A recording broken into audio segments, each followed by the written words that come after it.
Welcome back, chapter 21. I dreamt about Crew when I fell back to sleep. He was older, about 16. Nothing significant happened in my dream, or at least if it did, I can't remember it. I only remember the feeling I had when I looked into his eyes, like he was evil.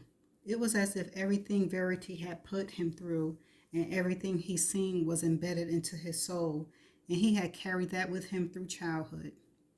It's been several hours since then, and I can't help but wonder if keeping silent about the manuscript in Crew is in Crew's best interest. He saw his sister drown. He saw his mother do very little to help her. And while he is very young, there's a possibility that memory will stay with him. That he'll always know she told him to hold his breath before she tipped the canoe over on purpose. I'm in the kitchen with him, just Crew and myself. April left about an hour ago, and Jeremy is upstairs putting Verity to bed. I'm seated at the kitchen table eating Ritz cracker and peanut butter, staring at Crew as he plays on his iPad. What are you playing? I ask him. Toy Blast? At least it's not Fallout or Grand Theft Auto. There is hope for him yet. Crew glances up at him, seeing me take a bite of my cracker. He set down his iPad and crawled onto the table. I want one, he says. It makes me laugh watching him crawl across the table to reach the peanut butter. I hand him the butter knife. He spreads a huge glob onto a cracker and takes a bite, sitting back on his knees. His eyes fill with excitement. It's good. Crew licks the peanut butter off the knife, and I scrunch up my nose. Ugh, gross. You aren't supposed to lick the knife. He giggled like it's funny. I lean back in my seat, admiring him for all he's been through. He's a good kid. He doesn't whine. He's quiet. He still somehow finds humor in the small things. I don't think he's an asshole anymore. Not like the first day I met him. I smile at him, at his innocence, and again I begin to wonder if he has any recollection of that day. I wonder if Crew memories would determine which therapeutic program is best for him. Since his own father doesn't know the extent of what he's been put through by Verity, I feel like that's on me. I'm the one with the manuscript. I'm the one with the responsibility to tell Jeremy if I think his son has been damaged more than he thinks. Crew, I say, reaching down to the jar of peanut butter, spinning it with my fingers. Can I ask you a question?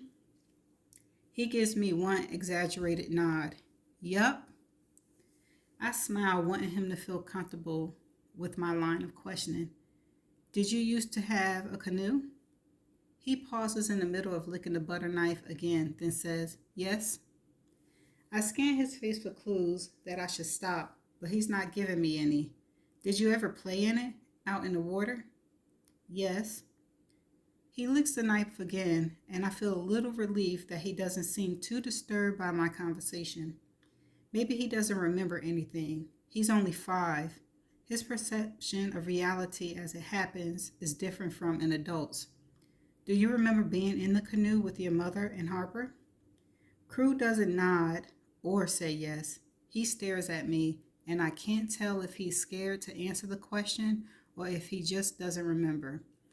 He glances down at the table, breaking eye contact with me. He sticks the knife into the jar again and puts it in his mouth, closing his lips over it. Crew, I say, scooting closer to him, placing a gentle hand on his knee. Why did that boat tip over? Crew eyes flick back to mine, and he pulls the knife out of his mouth for a moment, long enough to say, Mommy said I shouldn't talk to you if you ask me questions about her. I feel the color drain from my face as he casually licks the knife again. I grip the edge of the table, my knuckles white. Your mother talks to you? Crew stares at me for a few seconds without giving me an answer. Then he shakes his head with a look in his eyes that make me feel like he's about to backtrack. He realizes he shouldn't have said that. Crew, does your mommy pretend she can't talk? Crew's teeth clench down while the butter knife is still in his mouth. I see the knife slip up between his teeth into his gums.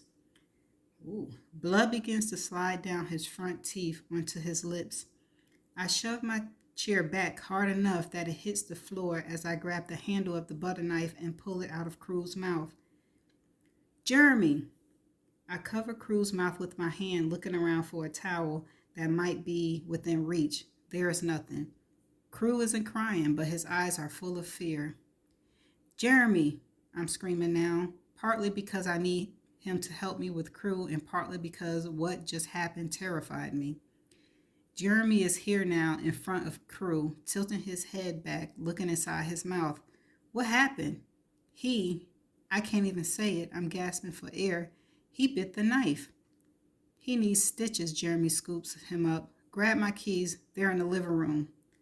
I rush to the living room and swipe Jeremy's keys from the table. I follow them to the garage, to Jeremy's Jeep. Crew has tears in his eyes as if the pain is setting in. Jeremy opens the back door and puts Cruz in his booster seat. I open the front door to climb into the Jeep. Lowen, Jeremy says. I turn around just as he closes Cruz's door. I can't leave Verity here alone. I need you to stay. My heart plummets deep into the pit of my stomach. Jeremy is helping me down from the Jeep before I can object. I'll call you after they see him. He grabs his keys from my hand, and I'm frozen in one spot as I watch him back out of the garage. He turns his Jeep around and peels out of the driveway. I look down at my hands covered in Crew's blood. I don't want to be here anymore. I don't. I hate this job. A few seconds passes before I realize it doesn't matter what I want. I'm here, and so is Verity, and I need to make sure her door is locked. I rush back into the house, up the stairs to her room. Her door is wide open, probably because Jeremy rushed downstairs in a hurry. She's in her bed. The covers are halfway off her body, and one of her legs is dangling, as if Jeremy heard me scream before he can get her all the way into bed. Not my problem. I slam the door shut and lock it, then think about what I can do next to ensure my own safety. I rush downstairs when I remember seeing the baby monitor in the basement. The last place I want to be is in the basement, but I power through my fear using the light on my cell phone and walk down the stairs. When I was down here with Jeremy, I didn't give the basement much of an inspection, but I know some of the boxes that were stacked up were closed. As I shine my light around the room, I notice almost all the boxes have been moved and opened, as if someone was rummaging through them. The thought that it might have been Verity makes my mission more urgent.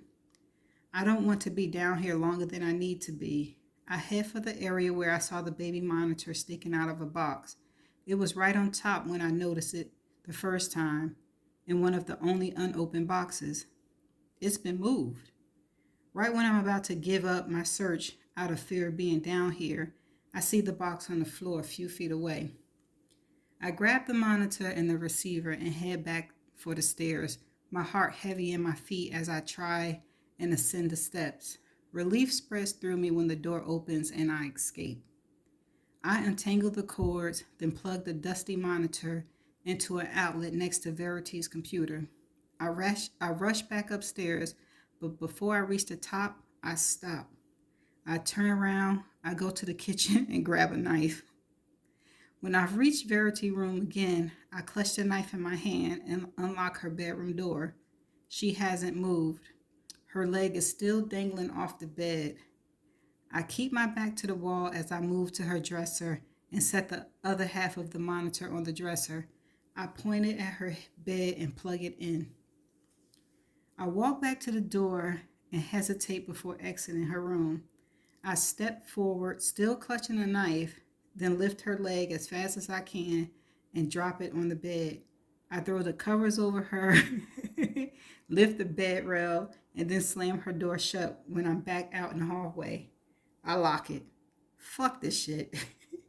I'm panting by the time I make it to the kitchen sink. I wash the blood off my hands, which has dried to my skin. I spend a few minutes cleaning it off the table and the floor.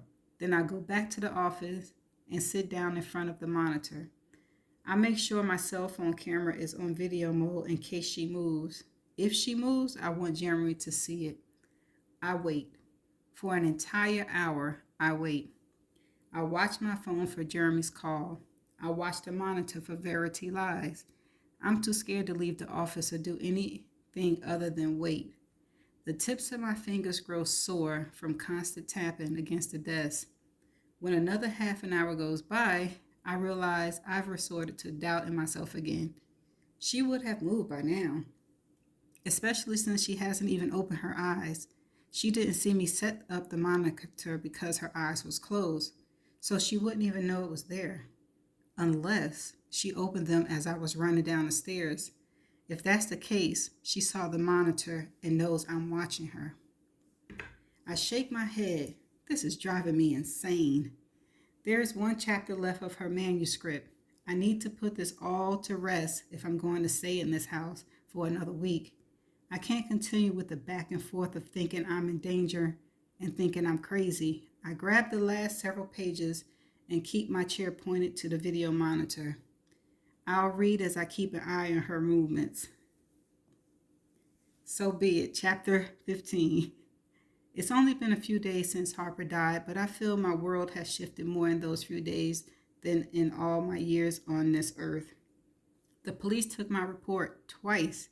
It's understandable that they want to ensure there weren't any holes in my story. It's their job. Their questions were simple enough, easy to answer. Can you explain to us what happened? Harper leaned over the edge of the canoe. It tipped over. We all went under, but Harper never came up. I tried to find her, but I was running out of breath and needed to get crew to safety. Why were your children not in life vests? We thought we were in shallow water. We were so close to the dock at first, but then we weren't. Where was your husband? He was at the grocery store. He told me to take the kids to the water before he left. I answered all their questions amidst bouts of sobs. Occasionally, I would double over as if her death were physically affecting me. I think my performance was so good, it made them uncomfortable to ask me more questions. I wish I could say the same for Jeremy. He's been worse than a detective. He hasn't let crew out of his sight since Harper passed. The three of us have been sleeping downstairs together in the master. Crew in the middle, Jeremy and me separate, but yet another child. Wait a minute, let me read that again. Okay, the three of us have been sleeping downstairs together in the master. Crew in the middle, Jeremy and me separated by yet another child. But tonight was different. Tonight I told Jeremy I wanted him to hold me, so he put Crew on the other side of him and Jeremy lay in the middle. I clung to him for half an hour, hoping we could fall asleep that way, but he wouldn't stop with the fucking questions. Why did you take them in the canoe? They wanted to go, I said. Why weren't they in life jackets? I thought we was close to the shore. What was the last thing she said? I can't remember. Was she still above water when you made it to the shore with Crew? No, I don't think so. Did you know the canoe was about to tip over? No, it all happened so fast. The question stopped for a while, but I knew he was still awake. Finally, after several minutes of silence, he said, "It just doesn't make sense." What doesn't make sense? He pulled back, putting space between my face and his chest. He wanted me to look at him, so I lifted my head. He touched my cheeks gently with the back of his finger. Why did you tell Crew to hold his breath, Verity? Oh, snap. That's the moment I knew it was over. It should have been. That's the moment he knew it was over. For a man who thought he knew his wife, that was the first time he ever really understood the look in my eyes. And I knew, no matter how hard I tried to convince him, he would never believe me over Crew. He wasn't that kind of man. He put his kids first before his own wife, and that's the one thing I disliked the most about him. I tried, though. I tried to convince him. It's hard to be convincing when tears are streaming down your cheeks and your voice is shaking when you say, I said that as we were tipping, not before. He watched me for a moment and then he released me, pulled away from me for what I knew would be the very last time. He rolled over and wrapped his arms around Crew like he was his own personal body of armor, his protector from me. I tried to lie still with no reaction so that he'd think I fell asleep, but all I did was cry quietly. When my tears began to increase, I walked to my office and I closed the door behind Jeremy before Jeremy could hear me sobbing. When I got to my office, I opened my manuscript and began to type. It feels as though there's nothing left to say, no future to write about, no past to redeem. Am I at the end of my story? I don't know what happened next. Unlike my prediction of Chastain's murder, I don't know how my life will end. Will it be at the hands of Jeremy, or will it be at my own hand? Or maybe it won't end at all. Maybe Jeremy will wake up tomorrow and see me sleeping next to him. Maybe he'll remember all the good times, all the blowjobs, all the swallowing, and he'll realize how much more we'll have to do those things now that we only have one child. Or maybe he'll wake up convinced that Harper's death was not an accident. Maybe he'll report me to the police. Maybe he'll want to see me suffer for what I did to her. If that's the case, so be it. I'll just drive my car into a tree. The end. That's the end of chapter 21. Stay tuned for the next chapter.